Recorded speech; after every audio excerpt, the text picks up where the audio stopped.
माइसोर का जो sandal soap गोल गोल आता है बड़ा ही बढ़िया होता है और बहुत सुगंधित होता है। बचपन से मैंने तो बहुत अच्छे से देखा है और देखा है बहुत लोगों को इस्तेमाल करते हुए। आज भाजपा की ये कृपा रही है कर्नाटक में कि उस संदल के साबुन में भी भ्रष्टाचार की दुर्गंध भर दी गई। और आपको सिलसिलेवार तरीके से बता देते हैं क्या हुआ और ये कितना भयावह है कर्नाटक के, जहां पर 2 दिन पहले मोदी जी थे, हाथ पकड़ के चल रहे थे येदियुरप्पा जी का, वही येदियुरप्पा जी जिनको करप्शन के चार्जेस पर घर उठाया गया था, आज हाथ पकड़ के चल रहे हैं। और वही कर्नाटक जहां पर आज गृह मंत्री अमित शाह जी कुछ कांग्रेस के खिलाफ फिर से आग उगलते हुए दिखाई दिए। उसी कर्नाटक में भाजपा के एमएलए मॉडल विरूपाक्षप्पा के लड़के प्रशांत मॉडल, जो एक्चुअली कर्नाटक एडमिनिस्ट्रेटिव सर्विसेज के अधिकारी हैं, वो 40 लाख की ब्राइब, 40 लाख की घूस लेते हुए रंगे हाथों पकड़े गए। और ये घूस ऐसी वैसी घूस नहीं थी, ये किसी फलाने ने ढिमकाने नहीं बताया था। इस घूस के बारे में टिप ऑफ देने वाले भी श्रेयस कश्यप थे, जिनका ये टेंडर था, तो टेंडर के थ्रू आ रहे थे, उनसे 81 लाख की डिमांड करी गई थी। ये शायद पहला इंस्टॉलमेंट आया था 40 लाख का, लेकिन बात 40 लाख में नहीं टिकती है, क्योंकि पिछले 24 घंटे में एमएलए साहब के लड़के, उनके घर, उनके सहयोगियों के यहाँ से करीब 7 करोड़ 20 लाख रुपए बरामद किए जा चुके हैं अभी तक। ये छोटी मोटी रकम नहीं है।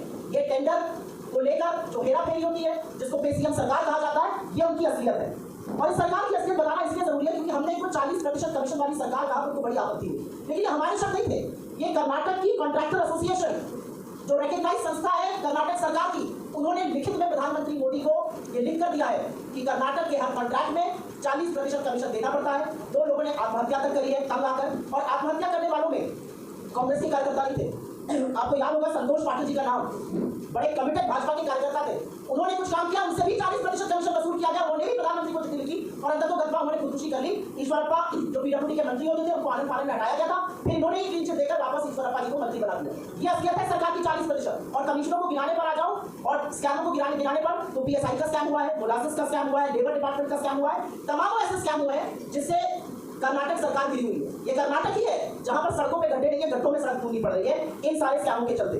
लेकिन वापस अगर इनकी बात करी जाए, जो प्रशांत मॉडल जी पकड़े गए हैं, उनके पिता अभी भी फरार हैं, विधायक हैं, और विधायक ही नहीं है, वो चेयरपर्सन है Karnataka soap and detergent limited के। और उसी ऑर्गेनाइजेशन ने, उसी संस्था ने टेंडर इनवाइट किए थे, और उन्हीं टेंडरों के लिए 81 लाख की घूस मांगी गई थी, 40 लाख आ गई थी, बाकी काम हो रहा था। 7 करोड़ 20 लाख रुपए कैश में पकड़ा गया है। ये कर्नाटक के लोकायुक्त ने पकड़ा है। इसके बारे में भारतीय जनता पार्टी के सामने सुई टपक सन्नाटा, एक शब्द नहीं बोला जाएगा।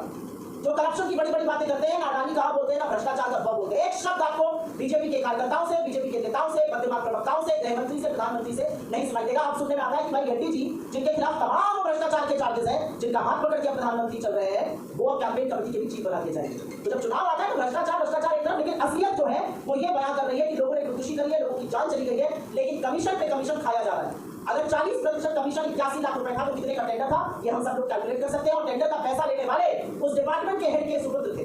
और एक बड़ी पते की बात है, ये मुझे यहाँ आते हुए पता चला कि जो प्रशांत मॉडल नाम के व्यक्ति हैं, जो एमएलए साहब के सुपुत्र या पुत्र जो कह लीजिए हैं, जो लेते हुए पकड़े गए हैं, वो Bangalore water supply and sewage board में भी ऑफिसर रह चुके हैं। और सबसे मतलब क्या विडंबना की बात होगी कि वो एंटी करप्शन ब्यूरो में भी मेंबर रह चुके हैं, वहां पर भी वो कार्यरत थे। तो anti corruption bureau of Karnataka का ये हाल है कि वहां के अधिकारी, क्योंकि वो एमएलए के लड़के हैं, भ्रष्ट सरकार का एक हिस्सा है, भ्रष्ट सरकार का एक अंग है, वो 40 लाख की घूस लेते हुए रंगे हाथों गिरफ्तार होते हैं। और उनके सहयोगियों से, उनके घर के यहाँ से 6 करोड़ रुपए अलग से करीब 7 करोड़ 20 लाख रुपए मिलता है। मैं पूछना चाहती हूँ, आप इस तरह से कर्नाटक का चुनाव लड़ेंगे? और कर्नाटक की जनता त्रस्त है। कर्नाटक की जनता को पता है 100 रुपए का काम है तो 40 रुपए तो पहले कमीशन में खिलाना ही पड़ेगा। और जनता ने मन बना लिया है बदलने के लिए, जो 2 बार दौड़े लपके कभी प्रधानमंत्री, कभी गृह मंत्री, कभी फलाने, कभी ढिमकाने जा रहे हैं। कितनी भी बात चले जाइए, कितनी रैली कर लीजिए, कितने रोड शो कर लीजिए, जब जनता मन बना लेती है तो निकाल के बाहर ही करेगी आपको। हमने लगातार कर्नाटक की जनता के साथ उनकी आवाज में आवाज दिलाने का काम किया, भ्रष्टाचार के खिलाफ आवाज उठाने का काम किया, और आज भी वही कर रहे हैं। और ये जवाब नहीं तय होनी चाहिए कि कैसे एक डिपार्टमेंट का हेड, जिसने की टेंडर इनवाइट किया था, उसी का लड़का इतनी बड़ी घूस लेते हुए पकड़ा जाता है।